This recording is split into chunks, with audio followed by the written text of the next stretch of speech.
Hello guys, for today's video, magre-reaction video tayo kay Mr. Pantas at huwag kakalimutang mag-subscribe sa ating YouTube channel. Tara, let's go! James Webb Telescope nakahanap ng pangalawang Earth, 99.7% chance na mayroong buhay. Ang planetang ito ay gaya rin ng Earth na umiikot sa iisang star at nakapwesto sa habitable zone. Ibig sabihin, may tamang temperatura, atmosphere at may tubig. Ano ang nadiskubre ng NASA? Bakit sinasabi nilang mas maganda ito sa Earth? At ano-anong klaseng mga nilalang ang nandito? Baka may mga alien na. Planeta na gaya ng Earth na kilala sa tawag na K218b. Yan ang ating alamin.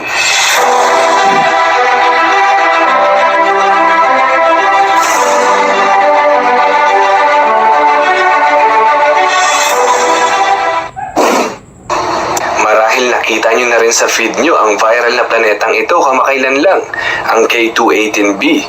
2015 pa ito na diskubre ng NASA gamit ang Kepler Space Telescope. Pero nitong nakaraan lang, gamit ang James Webb Space Telescope ay mas marami pa ang nalaman ng mga siyentipiko tungkol sa planetang ito.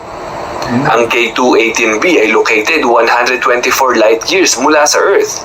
Na-detect na ang atmosphere nito ay halos katulad ng sa atin na napoprotektahan ang surface ng planeta mula sa delikadong radiation ng araw.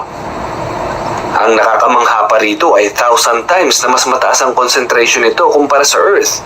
Nangangahulugan lang na kung may nabubuhay man dito ay hindi lang gaya sa atin, kung hindi mas higit pa, mas marami at mas mga kakaibang nilalang. Ang K218b ay 3 o 4 na beses na mas malaki kumpara sa Earth. Tinagurian itong water world dahil ang karagatan dito ay mas malawak, mas malalim at mas madilim. Oh, This is a mecha versus zombies battle game. You can assemble different weapons to annihilate zombies in thrilling ways. Look. Mas malawak, mas malalim at mas madilim. Inaasahang mas maraming kakaibang nilalang ang nandito. Mga nilalang na minsan hindi pa natin na-imagine. Mikey? Political refugee, right. You know how many baka may mga Matagal nang minamanmanan ng mga siyentipiko ang K218b.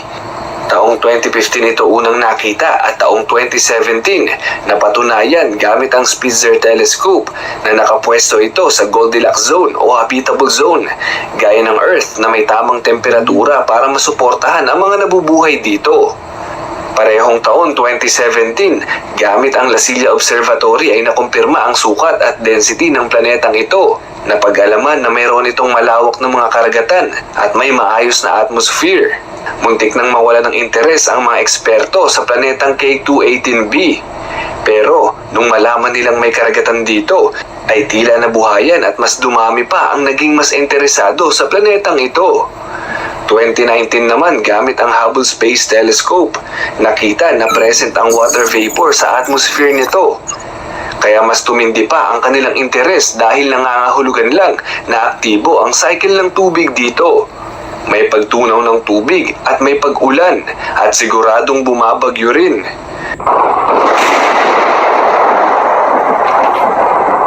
2023 naman nagkagulatan ang lahat. Gamit ang James Webb Space Telescope, na-detect nila ang dimethyl sulfide o DMS. Ang DMS ay isang substance na napoproduce lang ng mga living organisms gaya ng phytoplankton at mga kagaya nito sa karagatan.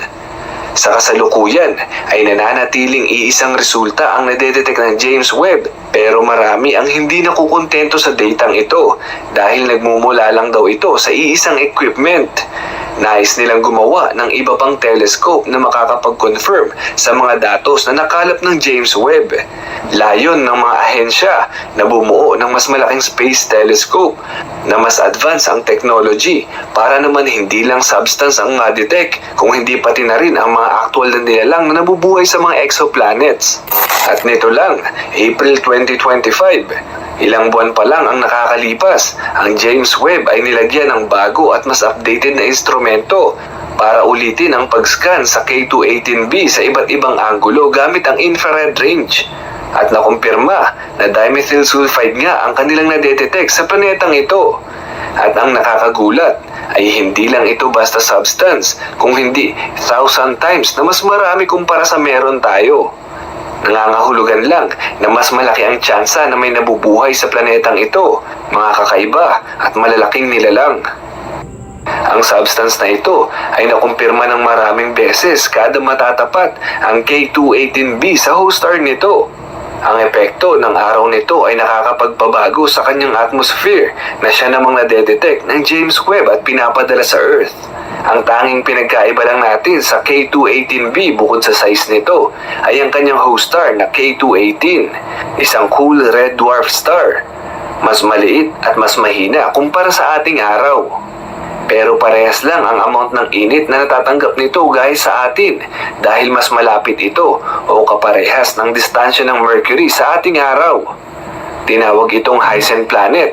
High, meaning may mataas na density ng hydrogen sa kanyang atmosphere, at ang Cyan naman ay para sa ocean dahil napakalawak at napakalalim ng mga karagatan dito. Isa pang nagpapatunay na posibleng may nabubuhay dito ay ang absence ng ammonia sa kanyang atmosphere. Ibig sabihin, walang lason sa hangin nito. Hindi gaya kapag napadpad ka halimbawa sa Jupiter, Saturn, Uranus o Neptune.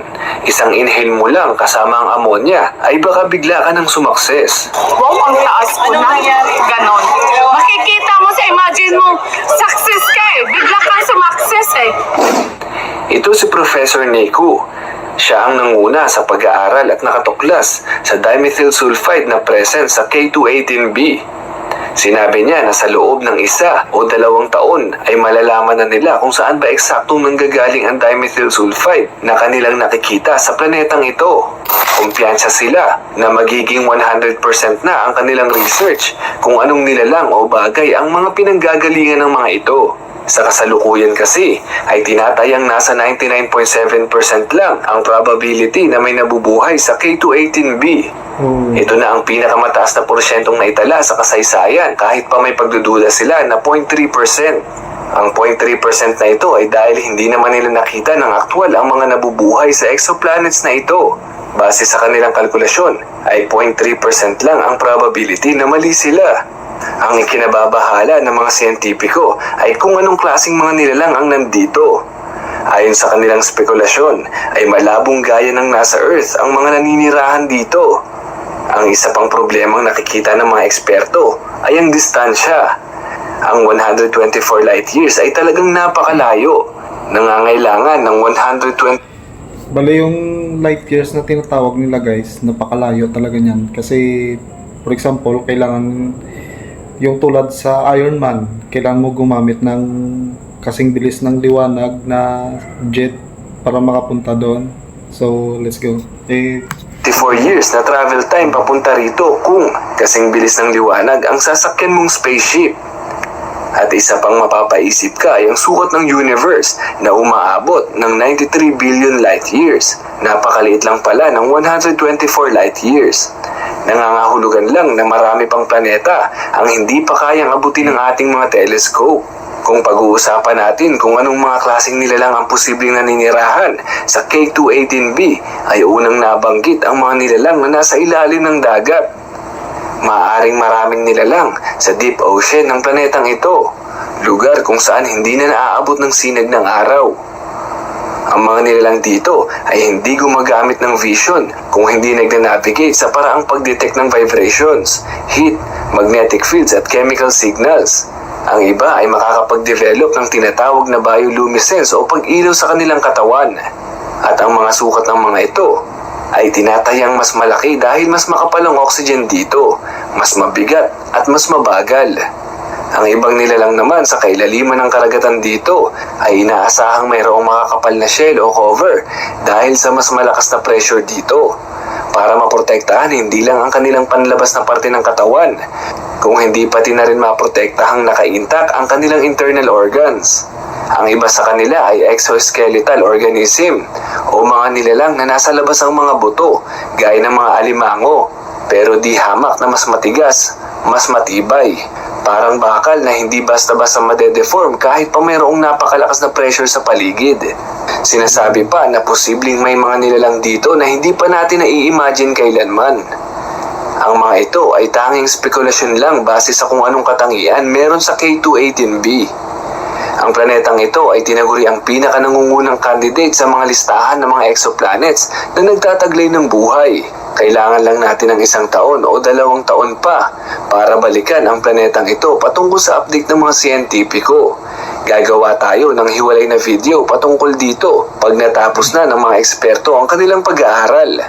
Makikita natin kung sila ba ay mabibigo o mapapatunayan nilang may nabubuhay talaga sa planetang ito. Aabangan natin yan. Yun lamang po para sa video ito. Muli, ako si Mr. Pantas at sa channel na ito, libre ang matuto. Fed up with frizzy hair? Transform your mane with decaying and So, ano masasabi nyo guys sa Ang ating mga reaction video natin? Mag-comment lang kayo. Sana mag-subscribe nyo yung channel natin.